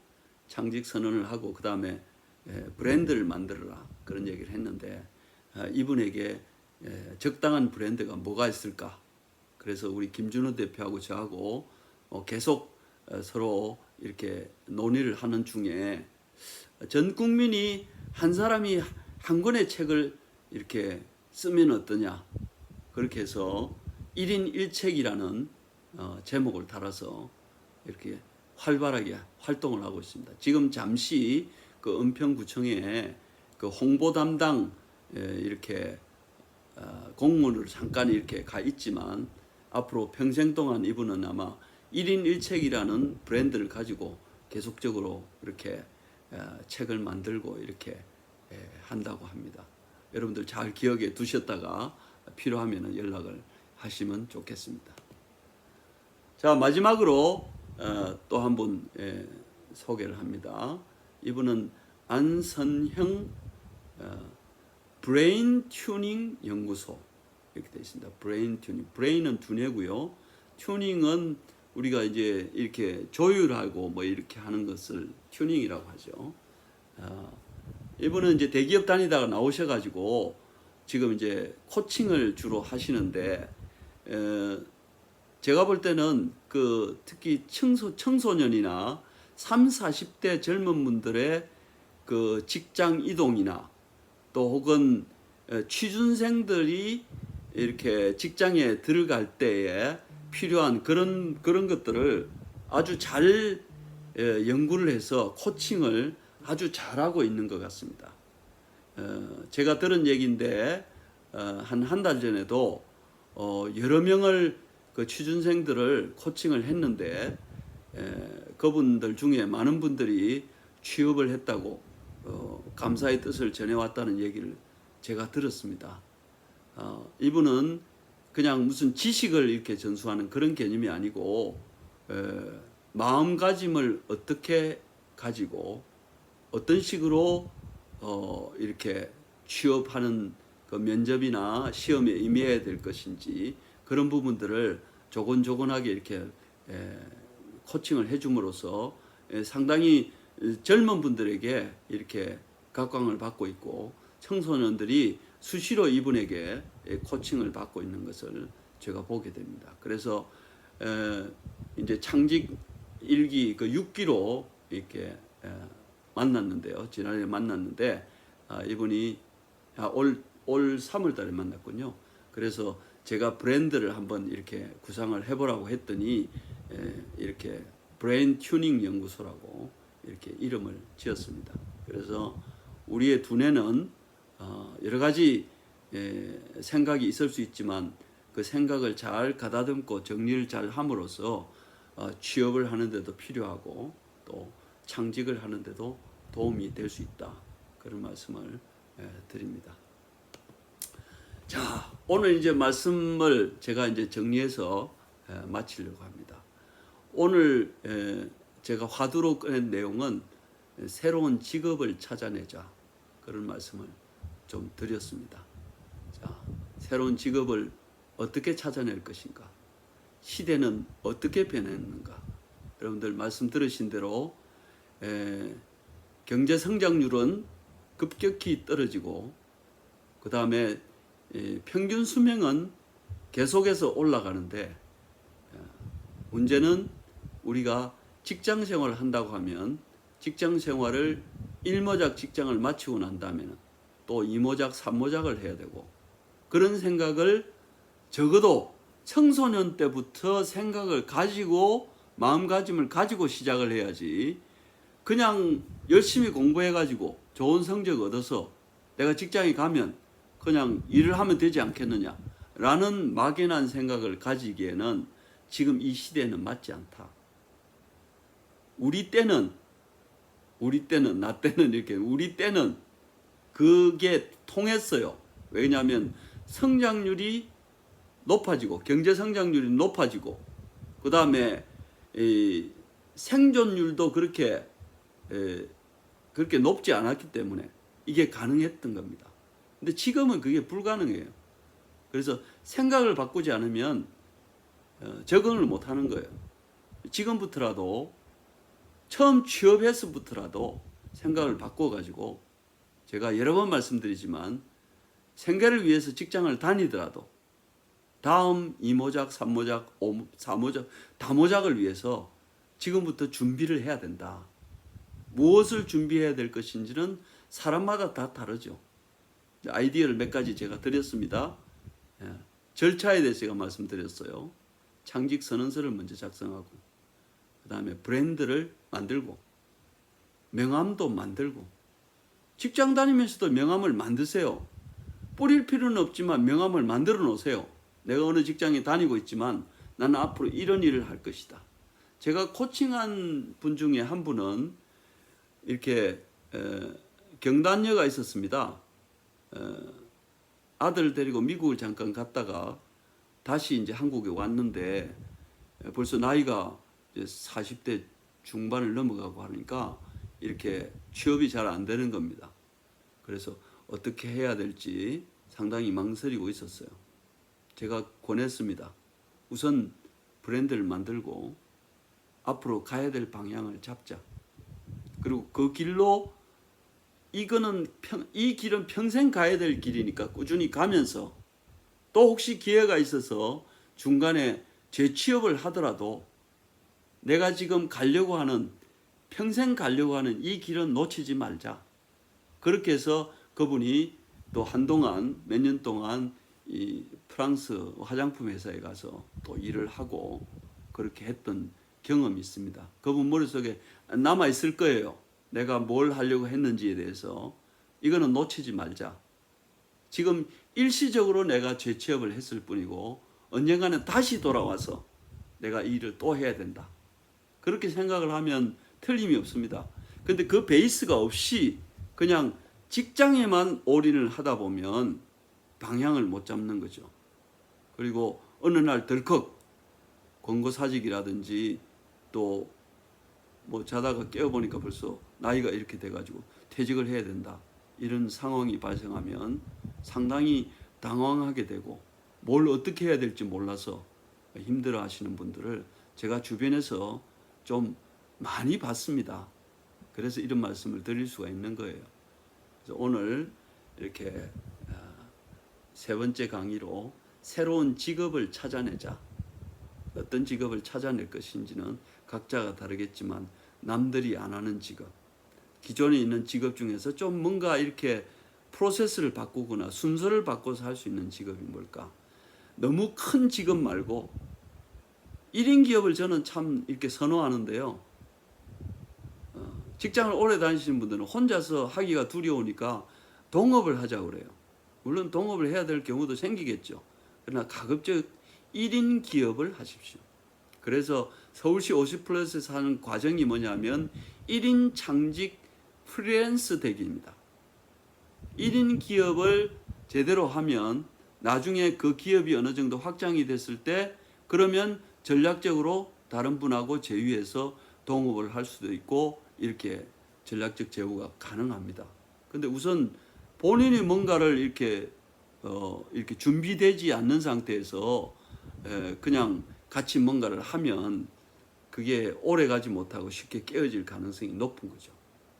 그래서 모쪼록 여러분들 이렇게 새로운 직업을 찾아내는 일을 청소년 때부터 그리고 나이에 상관없이 앞으로 우리가 75세나 80세까지는 적어도 평생 현역으로 일을 해야 된다라고 생각을 하시고 그렇게 준비하시면 좋을 것 같습니다. 자, 이제 다음 주가 마지막 4강째입니다. 9월 9일 날 오후 4시에 마지막 4강을 하게 되겠는데요. 4강은 여기 보면 리터러시, 읽고 쓰는 능력 키우기. 제가 아까 창직 7개명 말씀드릴 때도 했죠. 독서와 글쓰기는 기본입니다. 여러분들 독서와 글쓰기를 안 하시면요, 제가 1강부터 3강까지 얘기했던 내용 자체가 별로 의미가 없습니다. 그래서 기본을 먼저 준비를 하자. 뭘 준비해야 될 것이냐? 읽는 방법, 쓰는 방법, 읽고 쓰는 방법, 그리고 2강에 얘기했던 어떻게 하면 생각할 수 있고 어떻게 하면 생각에 힘을 키울 수 있는지, 그런 얘기들을 좀 다음 이제 4강에서는 말씀을 좀 드릴까 합니다. 여러분 오늘 어떠셨습니까? 제가 좀 재미있게 말씀을 못 드린 것 같은데 죄송하고요. 조금 제가 이제 신경을 써서 이렇게 강의를 하다 보니까 그렇게 되긴 했는데요. 어쨌거나 오늘 강의했던 내용이 여러분들에게 좀 조금이나마 좀 도움이 되셨으면 좋겠습니다. 장시간 동안 이렇게 들어주셔서 감사하고, 이게 이제 방송이 끝난 다음에도 그 페이스북 페이지는 계속 여러분들이 볼 수 있도록 그렇게 돼 있죠. 그래서 다시 이렇게 보기를 하시든지, 또 나중에 제가 유튜브에 올리고 나면 또 제 페이스북에 공유를 할 테니까 보시면서 다시 한번 여러분들 생각도 정리하시고 해서 청소년들뿐만 아니라 우리 모든 성인들도 인생 다모자게, 이 변화하는 시대에 다모자게 성공하셨으면 좋겠습니다. 여러분들 감사합니다. 이것으로 3강 마치겠습니다. 다음 주에 뵙겠습니다. 감사합니다.